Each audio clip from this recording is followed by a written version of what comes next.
Arcraiders. I'm sure you've heard of it at this point, and I'm sure you've heard the same copy-pasted opinion on 6 different videos, so please don't click away yet. Yes, the people from Embark used to work at EA. Yes, it's revolutionizing the genre. Yes, it used to be a PvE game until the CEO of Embark said it wasn't fun enough. And yes, that's badass. But instead of simply reading out to you the articles of information that Embark publicly releases on their Discord server, I would actually like to point something out that I haven't heard anyone else talking about. People are looking at this game with a very critical eye, and I feel that not enough people are truly valuing what this company is putting in front of us, not only in the gaming, but in the creative space. For years at this point, most, if not all, of the biggest AAA companies have been pretty much spewing out garbage, with the only goal being to get more money. Everything turns into early schedules, satisfying shareholders, and finding the oh so easiest way that they can get more money out of our pockets. You know what I'm talking about. Microtransactions, battle passes, etc. Now, within the corporate ladder of these companies, from what I've seen, the creative directing and art department gets pretty undermined and under-budgeted, because once again, all they want is money. And if you're not designing a new skin for the battle pass, to them, your work is just superficial and a waste of energy. Most games that actually do a good job at immersing you into the world, having good lore, good gameplay mechanics, or just a good general aesthetic are indie games, indie developers who are in it purely for the love of the game. Literally. These are passion projects that are not backed by millions of dollars and are just held up by hopes and dreams of getting lucky one day and blowing up on social media, much like my own YouTube channel. What Embark has accomplished so far is hitting the fucking nail on the head. If I had to describe Embark Studios with one word, I would say balance. They've spent years developing this game with no time restraints. They literally have been cooking this to perfection. And when it wasn't quite done yet, you know what the CEO said?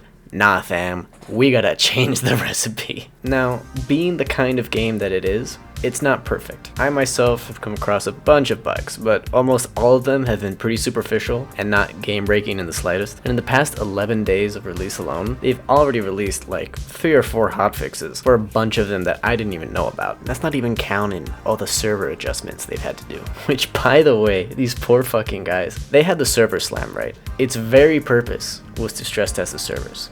That's why it was free for the weekend, plus you get people to try the game, to lean them in the right direction if they're on the fence about buying the game. Sick marketing. So the server slam peaked at around 190,000 players. Last weekend, after release, it peaked at over 350,000 players. More people bought and played the game 3 days after release than people played for free on the server slam. That is unheard of. But the point is, right now, they've got a lot of attention. And they're actually listening to the community. They're giving a shit, but keeping the balance between listening and understanding where our criticisms come from, but keeping true to their game and their creative vision. Gaining profit with in-game cosmetics you can earn quickly by buying the in-game currency, or over a long period of time by unlocking small amounts of it through their raider decks, which for those of you who don't know is basically like the Helldivers Warbond mechanic, and balancing that with no pay-to-win options and no flashy expensive cosmetics that could ruin the aesthetic of the game. They are being careful, precise, and patient, but also very excited with all the choices they plan on making for the game. They've said that in the state that the game is in now, they wanted to set themselves up to evolve it in really any direction the game or the story wants to go. They've already put out a roadmap for what they plan on releasing in the next couple months. They want this game to grow, and they want us to grow with it. Now, when was the last fucking time you felt like that from a game? I think that's why so many people are saying that it feels nostalgic. Not only the retro aesthetic it's got going on, but its genuine freshness, sense of immersion that was so easily attained as a kid, and the possibilities the game has gives that nostalgic impression. Now, obviously, I think everyone is entitled to their opinion, and I understand people that say, hey, this game is not for me, or they only want the PvE aspect, or they only want the PvP, or they want either of those to be more rewarding respectively. But actually, this split in the community is kind of a sign that they might have also struck that PvE PvP balance as well. I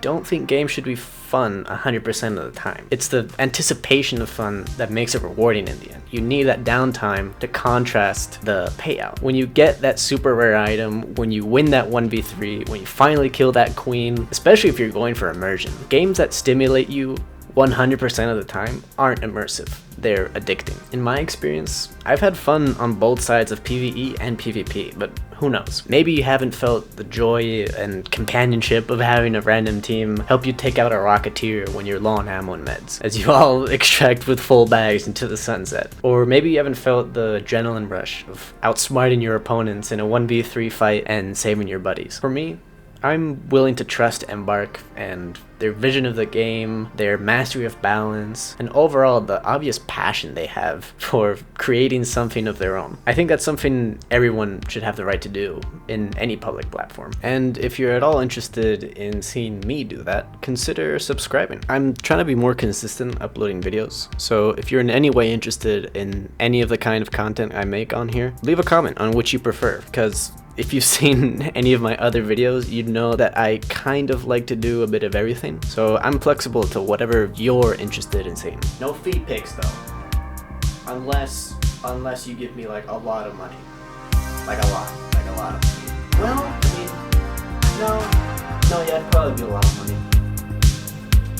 Like, you know, in the $100 range, or less. Well, essay videos like this one, or cinematographic, I don't know if that's the right word.